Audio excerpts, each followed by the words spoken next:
That's what was happening to me in the meditation as I heard the children and I started to feel sick. I haven't been sick in years and years and years, and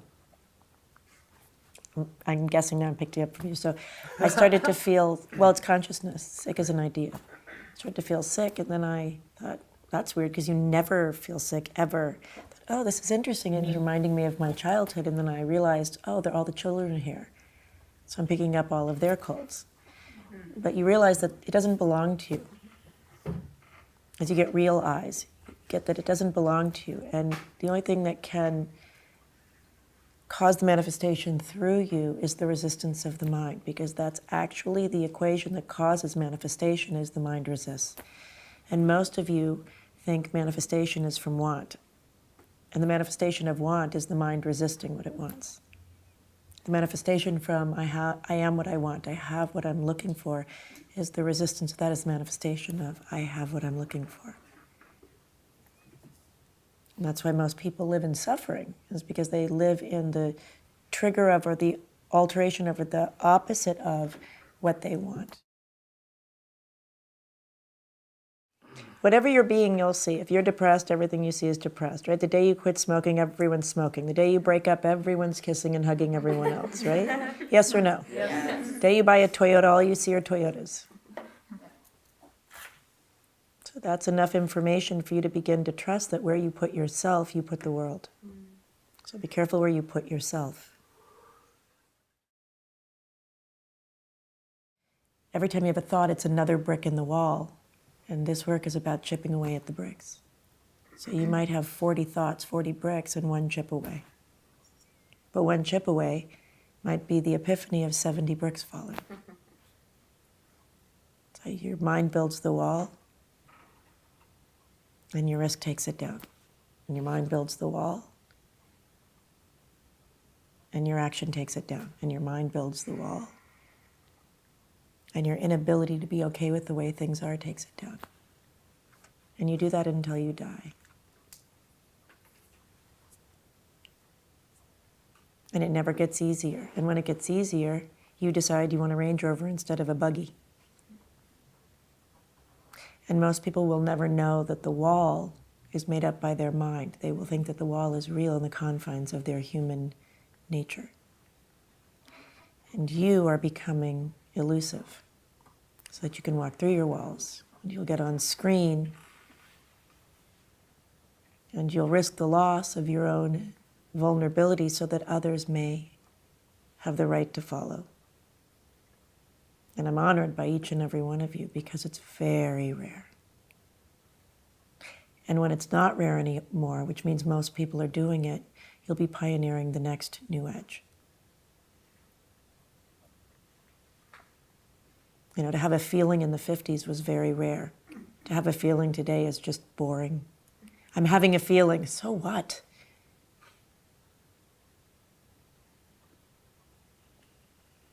To tell the truth in the 70s was terrifying. To tell the truth today is a requirement.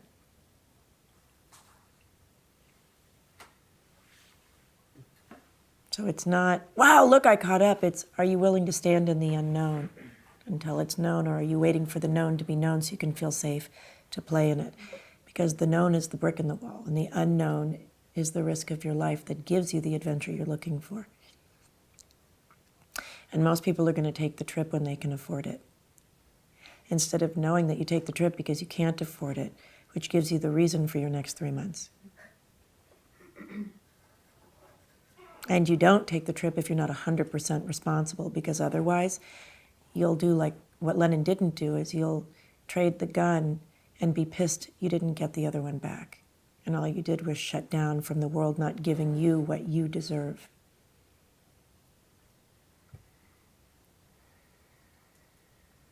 Even if you're 90, you want your day to open up, not shut down or coast.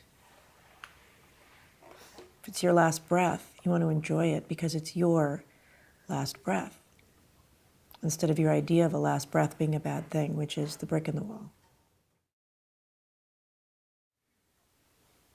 But don't make a mistake that your mind isn't fully there and ready with a gun loaded.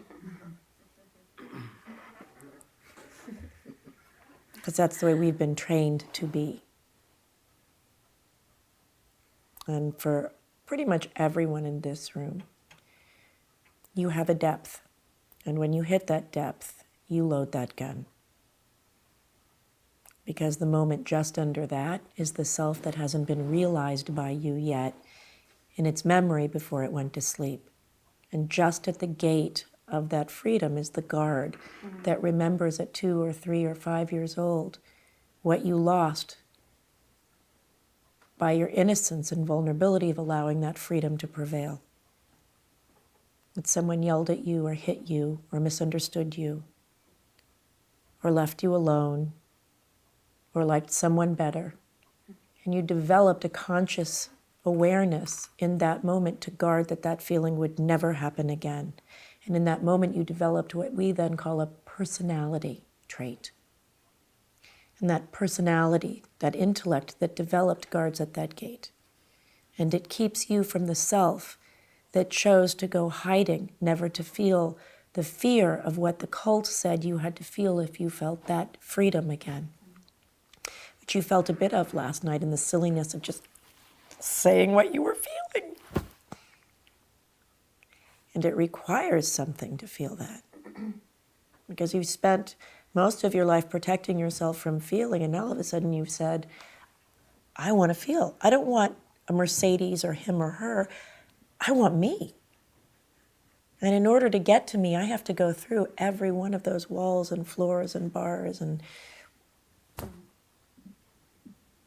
at every one of those maximums, you will find a loaded gun. And it will be turned out and in.